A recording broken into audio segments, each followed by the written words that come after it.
Hello, and welcome to Strange New England.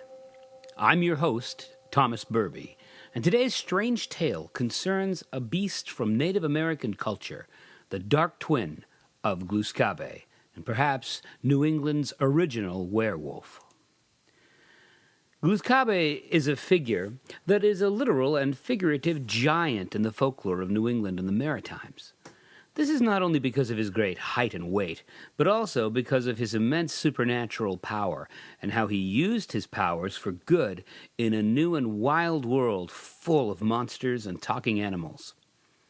Despite his intimidating size, animal and man held respect for him rather than fear. When Gluskabe came into the world, some versions of his creation story include an evil twin named Malsumus, or wolf in Micmac or Passamaquoddy. He's also associated with the Wolverine Lox, but there are a large number of tales associated with this iteration of the Indian devil, and so Lox deserves his own article. Note, too, that Lox, L-O-X, is not to be confused with the smoked salmon paired with cream cheese on bagels. Some retellings of the story say that while Gluskabe was a creator of good things, Malsumus wrought evil things. He was considered so evil that he decided to kill his mother when he was born. He made the thorns on different plants and gave stingers to insects. He fought Gluskabe in a battle to the death at the dawn of time, and while he was slain in this first battle, he's destined to come back to life and fight Gluskabe one more time at the end of the world. But there is a problem with this compelling narrative. Its authenticity has been the subject of debate. Native Americans from the Wabanaki Confederacy, who work to bring their traditions back to life, rarely retell this version, if at all. This story contradicts traditional Native American views on the wolf as an evil animal, and is rarely, if ever, a villainous character in the stories of the Wabanaki Confederacy or any other group of tribes. Our first record of Malsumus is from 1884. Charles G. Leland wrote and published The Algonquin Legends of New England. This volume holds 70 stories from Native American tribes in Maine and beyond. 9 members of the Passamaquoddy and Penobscot tribes and 4 white people who worked with the tribes all helped contribute to this volume. Charles cited 10 written sources in his book as well.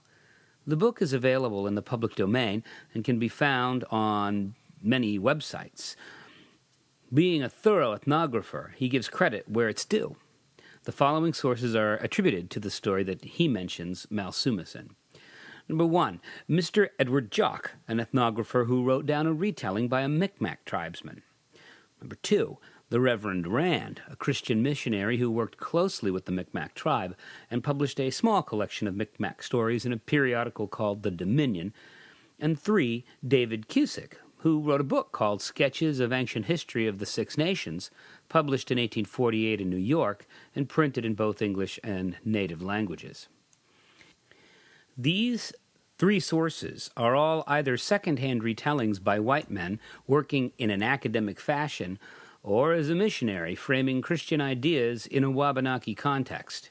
One source might be repackaging native culture to Christianize it, and the others might simply be misled by informants who told stories they thought their white audience would enjoy more than the actual stories.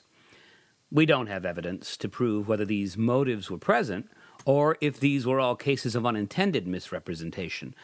Either way, we don't even know if Gluskabe's evil twin is even truly a part of Wabanaki tradition or not. To add to the controversy, his very name suggests that he was the creation of a Western rather than a Native American mind. Mal is Latin for ill or illness, while sumus sounds like a derivation of the Latin word summa, which roughly translates as complete or total. How easy would it be, then, for a less-than-objective ethnographer to create a name for a devilish creature and dub him Malsumus, or total evil? Here's the story that's at the center of the controversy. Whether it's authentic or not, it's still a compelling tale of sibling rivalry. The retelling does not have Gluskabe as being made out of nothing, but gives him a mother, and this story begins in her womb. Both twins have enough sentience in their prenatal state to choose how they wanted to be born. Gluskabe chose to be born in the usual way as any human being, showing a sense of humility. But Malsumus was said to have a sense of vanity and grandiosity that made him decide that a normal birth wasn't good enough. So, when it was his turn to be born, he burst out of his mother's side, killing her in the process. Despite this rough entry into the world, the two brothers had a surprisingly normal childhood, yet Gluskabe didn't forget his mother's death and always held mistrust towards his more violent brother. When Malsumus asked his brother what could kill him, Gluskabe decided that he had to lie to protect himself. So he told Malsumus that the only way he could die was if an owl feather stroked him. Malsumus then told Gluskabe that the blow of a root fern was the only way to kill him. These two brothers held these secrets in a sort of cold war. Neither brother made a move against the other, and Gluskabe because he was benevolent, and Malsumus because he feared for his own safety. A third trickster came into the picture to put an end to this uneasy truce. Related to the beaver for its bushy tail, Miko, or squirrel, talked Malsumus into killing his brother. The story gives an alternate and ominous name to this creature in English: the evil which was in himself. A possible way to interpret this phrase might be that there wasn't a third trickster, but that the squirrel instead was a metaphor for Malsumus' darker side. But here began a series of misadventures that could be interpreted as humorous. In the first attempt with the owl feather, Gluskabe woke up angry. He then said that he'd lied the first time and told him a pine root was his weakness. On the next night, Malsumus attempted to kill his brother, but hit him with a pine root instead. Again, this didn't kill Gluskabe, but made him wake up. This time, Gluskabe didn't allow Malsumus a third chance and drove him off into the deep woods. Malsumus walked near a swamp where a beaver betrayed the weakness of Gluskabe to him, a flowering reed. The beaver heard Gluskabe say this was his weakness to himself as he thought out loud, and the beaver delivered this message to Malsumus, who promised reward for this information. The beaver declared that he wanted wings. Malsumus laughed at Beaver's request and walked away. Betrayed, Beaver wasted no time at Gluskabe's hunting camp and told him of his betrayal. Frustrated, Gluskabe took a fern root from a nearby plant and got up without a word. He used his strange weapon and struck Malsumus on the head, dead. Gluskabe naturally was remorseful over this deed, though no one would blame him for acting in self-defense. Leland makes a comparison to Nordic mythology. He states that Malsumus is the Fenris in this true Indian Edda.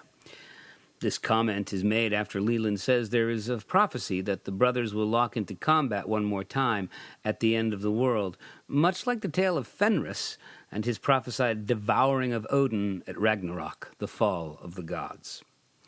Whatever the truth behind this legend, it's clear that this evil twin has left his mark on the myths and legends of New England. Because his mere existence is a point of debate, it would seem that even invoking his name brings about confusion and contention. Maybe that's the true power of this being after all: to undo peace, bring conflict, and turn our understanding upside down. You've been listening to Strange New England.